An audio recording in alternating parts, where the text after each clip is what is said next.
Bienvenue à toutes et à tous, ravi de vous retrouver pour cette nouvelle RI quotidienne. Nous sommes le lundi 11 mars et on va voir ensemble quels sont les niveaux pertinents, quels sont les actifs qui peuvent être intéressants à trader. Et pour cela aujourd'hui, j'en ai sélectionné pas moins de 5 puisqu'on va voir ensemble le DAX, le Dow Jones, le Nasdaq, le SP500 et on va voir aussi le gold, autrement dit tous les actifs que je préfère pour faire simple, en tout cas en day trading. On va voir ensemble quels sont les gros niveaux à surveiller, lesquels il faut payer ou non, mais comme en début de chaque semaine et surtout de chaque journée, je vous invite à regarder le fameux calendrier économique qui permet de savoir quand sont les gros événements de la semaine, quand sont les grosses news et d'éviter de se positionner juste avant ou juste après afin de laisser le marché réagir à cette nouvelle. Avant même d'ailleurs de parler de ce calendrier économique, on a eu un changement d'heure aux États-Unis. Au cas où tu ne le sais pas encore, prends-en, note-le toi, en tout cas prends-le en compte dans ton trading puisque les marchés heure française n'ouvrent plus à 15h30 mais à 14h30 et ce jusqu'à notre changement d'heure, à savoir donc le 31 mars. Donc là pendant 3 semaines on a un décalage sur les horaires de trading, donc 14h30 pour l'ouverture et sa clôture également une heure plus tôt. Voilà pour ce premier point. Aujourd'hui tu le vois, très peu de news. Ceci étant dit, on a eu un PIB revu pour le JPY, donc du côté du Japon.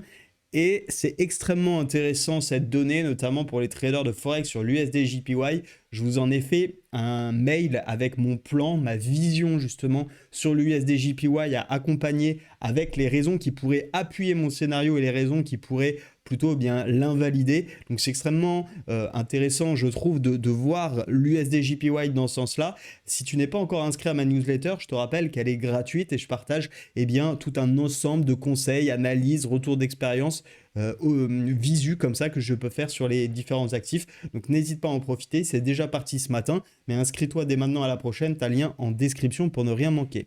Aujourd'hui, on a très peu de news pertinentes de notre côté. En revanche, attention à la semaine, elle est chargée et ce dès demain avec l'inflation américaine à 13h30. Donc je te l'ai dit, il y a un décalage horaire, donc on n'est plus sur des grosses news à 14h30, mais bien à 13h30, une heure avant. Et il faudra être extrêmement vigilant parce que c'est la news qui va donner le rythme, qui va donner le tempo, je pense, de la semaine qui vient, puisque notre ami Jérôme Powell, la semaine dernière, a dit qu'il était plutôt...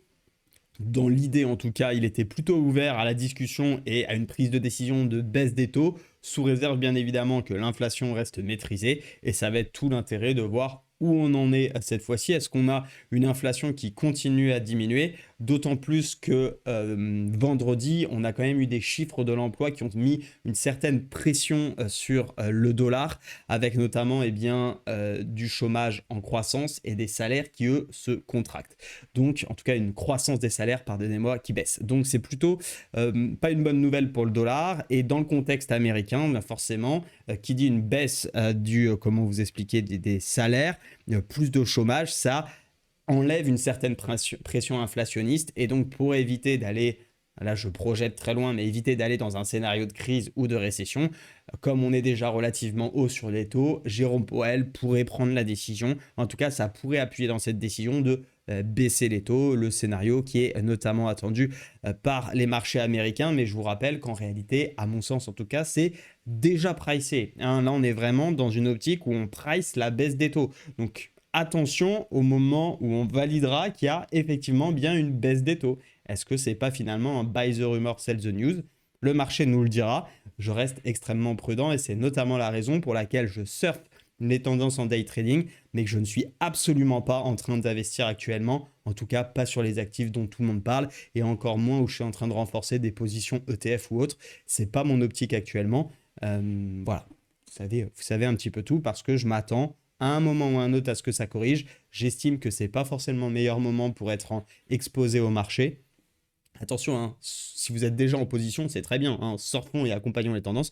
Maintenant, moi, rentrer et créer des lignes aujourd'hui, à titre personnel, ça dépend des actifs, mais c'est pas en tout cas mon optique. À tort, à raison, seul le marché nous le dira. On passe donc sur nos graphiques puisqu'on a situé un petit peu le contexte dans lequel nous sommes cette semaine et je vous propose tout simplement de parler des graphiques que j'ai fait ce matin avec les membres que j'accompagne dans l'académie. On a fait tous les plans sur plein d'actifs différents et donc je vais vous parler notamment du DAX, des indices américains et du gold. Sur le DAX, ce qui est important de noter, on va juste enlever les quelques niveaux que j'ai identifiés, c'est qu'on est toujours dans cette ultra dynamique haussière. Hein. Attention à ne pas confondre les différents horizons de temps et unités de temps justement, parce qu'on est très clairement toujours dans une grosse impulsion haussière. Ce qui nous permet en cas de correction, pourquoi pas d'essayer de se repositionner dans le sens de cette tendance de fond, tant qu'on n'a pas d'invalidation claire de cette tendance, et essayer bien de travailler dans le sens de celle-ci, puisqu'on le voit finalement depuis octobre, c'était grosso modo ce qu'il fallait faire, travailler dans le sens de la tendance, en estimant plus exactement qu'on pouvait vraiment considérer qu'on était de nouveau à la hausse à partir du moment où pour moi on avait repris ce dernier point haut, donc plutôt à compter de novembre, et on voit bien que si on s'est placé sur les indices européens notamment dans le sens acheteur, il y a plus de chances statistiquement qu'on s'en soit sorti. Et mon objectif, il est là, hein, c'est pas d'avoir tout le temps raison, c'est juste de me baser sur les probabilités, dans le sens de la tendance, d'être dans la force du mouvement pour essayer de dégager un maximum de profit. Dans cette configuration ici, on n'est pas sur les niveaux que je préfère. Alors, j'ai identifié pas mal de niveaux avec les membres ce matin. On a ce niveau ici des 17 645 qui est un super niveau. On a regardé un petit peu tous les points mensuels, points pivot mensuels, points pivot weekly, points pivot daily. Et on a une certaine zone de confluence sur ce niveau-là, sur les prix futurs. Attention, je suis bien sur prix futurs, ne vous faites pas piéger. Donc, identifiez sur vos CFD, mais même si je vous invite fortement à regarder les prix futurs, parce que les CFD, ce n'est qu'une réplique et c'est pas les vrais marchés, je vous rappelle. Donc, privilégiez quand même les vraies cotations, si je peux le dire ainsi, ou alors au moins sur les indices. Mais en tout cas, faites attention sur CFD. Bref, tout ça pour dire que c'est ce niveau futur qui m'intéresse énormément. Tant qu'on tient ici la baraque sur les 17 630, 17 640, alors je reste acheteur. Je reste dans une dynamique acheteuse, même si très court terme, 1 heure, ici, on a une impulsion qui est baissière, qui est claire, qui est nette. Mais le 4 heures reste pour moi très haussier, tant qu'on ne lâche pas ce niveau-là. Et donc, pour ces raisons, que le weekly, le daily, le 4 heures soit haussier, je ne cherche absolument pas à être contrarien par rapport à cette tendance de fond.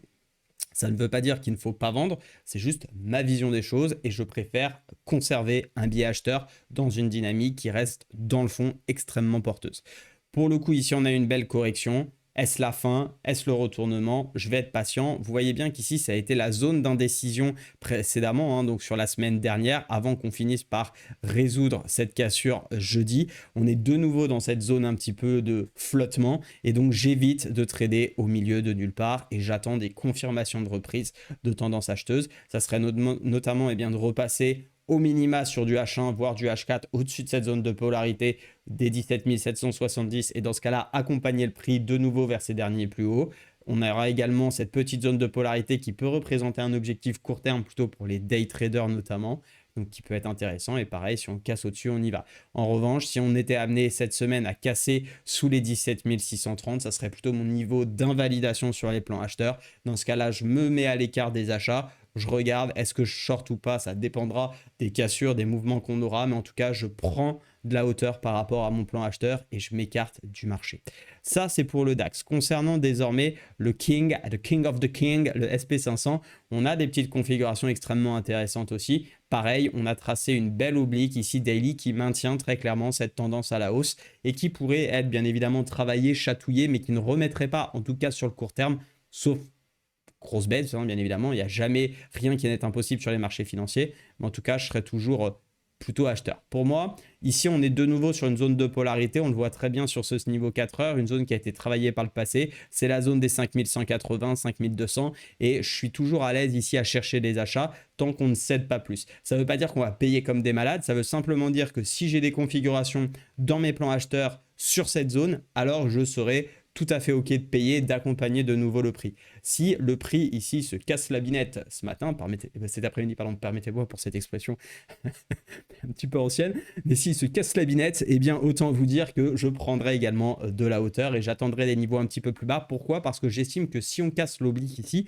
c'est pas suffisant pour moi, à titre personnel, pour passer vendeur. Il m'en faudrait plus, il me faudrait notamment une vraie configuration de retournement de l'autre côté de cette oblique, parce que c'est ma façon de voir le retournement des tendances. Libre à chacun, bien évidemment, d'en faire ce qu'il souhaite. Attention, scénario différent, on rebondit.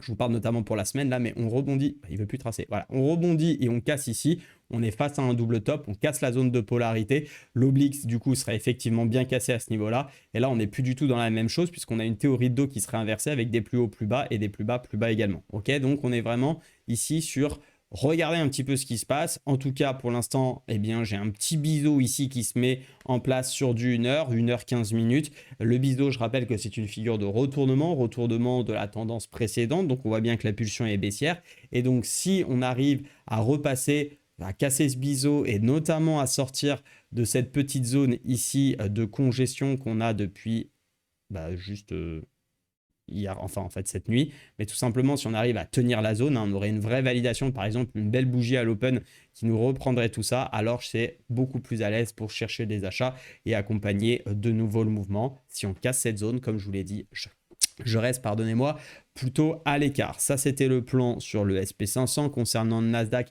on va se retrouver un petit peu dans les mêmes idées puisque les deux sont très corrélés. À noter cependant qu'on a cette impulsion que j'avais vue, en tout cas cette droite oblique 4 heures qui, elle, est déjà un petit peu enfoncée, sur lequel on n'a pas pour le moment de signal de retournement. Pour moi, le signal de retournement, vous le voyez, c'est si on vient casser ici le niveau des 18 100, 18 090. Si vraiment on a un retournement ici, alors pareil, je m'écarte du scénario acheteur. Ça ne veut pas dire forcément que je me mets à vendre, quoique ça peut s'envisager. Mais encore une fois, la tendance pour l'instant est encore trop forte et j'estime qu'il n'y a pas assez d'éléments qui viennent appuyer ce sens-là d'un point de vue fondamental. À mon sens, encore une fois, je peux complètement me gourer et en réalité, c'est pas très grave si je me gourre. Mon principe, c'est de juste pas être exposé dans ces phases baissières. Je suis plus à l'aise de toute façon, de manière générale, à travailler les indices à l'achat. Donc, moi, si ça chute drastiquement, eh bien, ça chute. Bien joué à ceux qui prendront des ventes.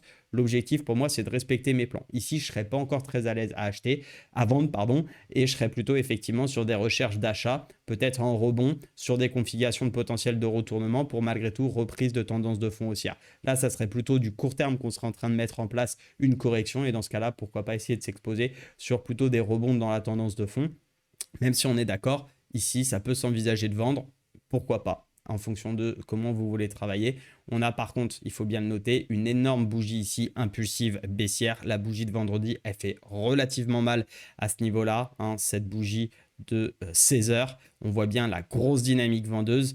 Et donc, attention parce que pour ravaler déjà toute cette grosse bougie 4 heures, il faudra de l'énergie malgré tout. C'est pourquoi je suis plutôt OK pour encore payer, mais payer relativement bas pour éviter de m'exposer un petit peu bêtement dans cette bougie avec des objectifs très courts. Donc pour l'instant, prudence sur le Nasdaq. Je trouve que voilà, on le voit, hein, c'est une sorte de phase de range avec une zone de support très large, une zone de résistance au-dessus. Plutôt à l'aise à payer quand même le bas des supports, donc toute cette zone-là, si j'ai un joli signal. Mais encore une fois, je pense qu'on a le droit aussi d'être extrêmement prudent, notamment sur une journée sans news, et d'attendre peut-être une direction plus forte donnée par les chiffres de l'inflation demain après-midi à 13h30 heure française. Concernant le Dow Jones, cette fois-ci, on est dans une configuration un petit peu différente dans le sens où on a une correction actuellement qu'on voit bien, mais pareil, on conserve le mouvement acheteur de fond. Qu'est-ce que j'entends par là? Tout simplement que tant qu'on est au-dessus de cette zone de polarité, alors j'ai volonté tout simplement de continuer à chercher des achats pour la simple et bonne raison qu'on est actuellement, pardonnez-moi, je viens de le bouger, au-dessus des 0,618 de cette dernière impulsion. Tant que ça tient, pour moi, ça doit continuer. Encore une fois, les drapeaux, donc les drapeaux, je rappelle, c'est des figures de continuation acheteuse. Il n'y a rien de plus efficace qu'un drapeau qui vient corriger sur les 0,618 et qui finit bien évidemment par casser son oblique par le haut. Ça marche très bien. Je vous invite à aller voir des configurations, par exemple comme sur Microsoft, ce qui avait formidablement marché. Pareil sur toutes les grosses GAFAM, vous trouverez les drapeaux, vous verrez les corrections sur 0,618.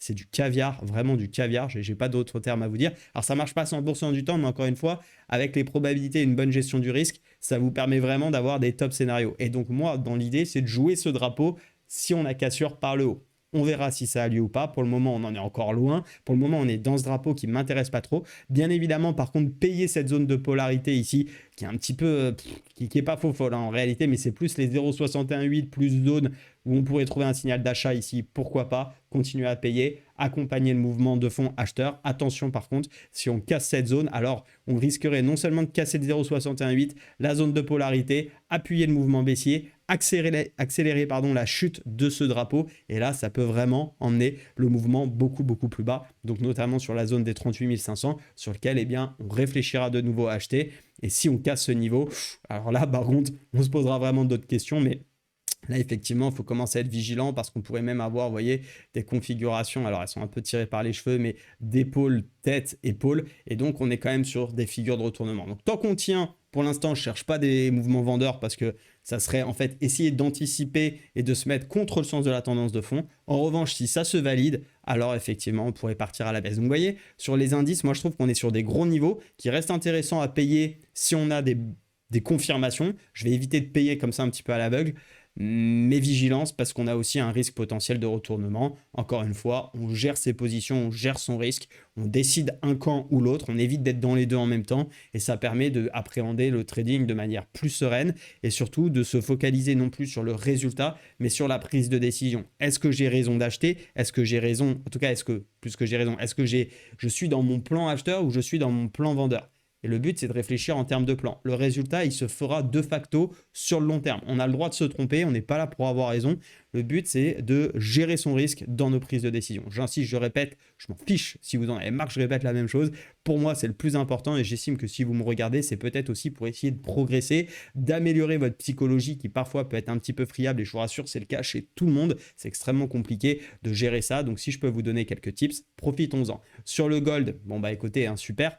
Regardez, hein, c'est exactement l'objectif qu'on s'était donné, les 2200 tapés vendredi. Je vous en parle depuis qu'on a cassé cette zone, mais notamment, en fait, je vous avais dit, pour moi, si on casse la zone weekly, on va se mettre en weekly pour mieux la voir. Alors, pour le coup, oui, c'est parce que je suis en biatch. Donc, attendez, excusez-moi, hop, je me mets ici. Voilà, si on cassait cette zone de résistance, il y avait de fortes chances qu'on reporte la hauteur de cette petite zone de consolidation.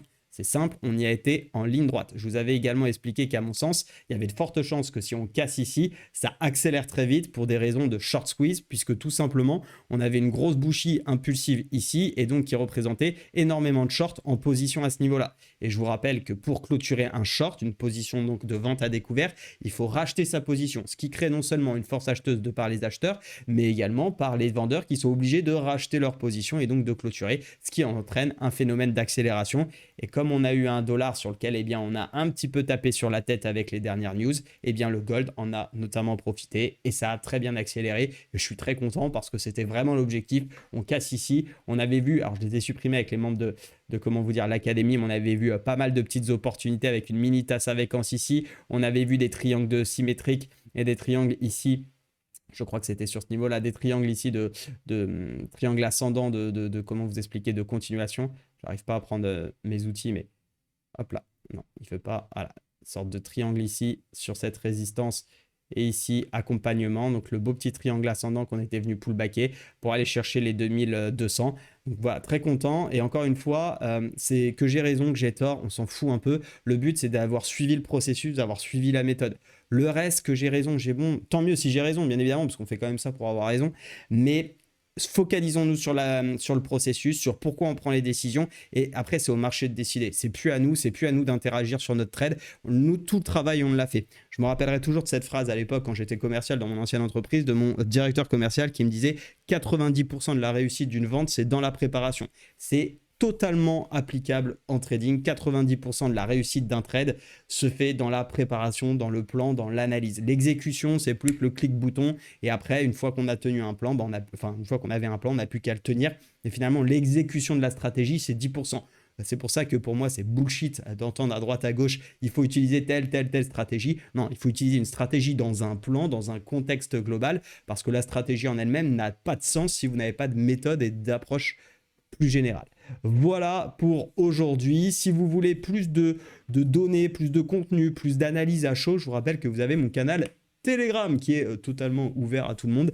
Vous avez également le lien en description si tu veux des analyses plus détaillées à l'écrit à ma newsletter. Et puis j'ai plus qu'à te souhaiter une bonne journée. On se dit à très vite. On se dit à demain. Salut, ciao.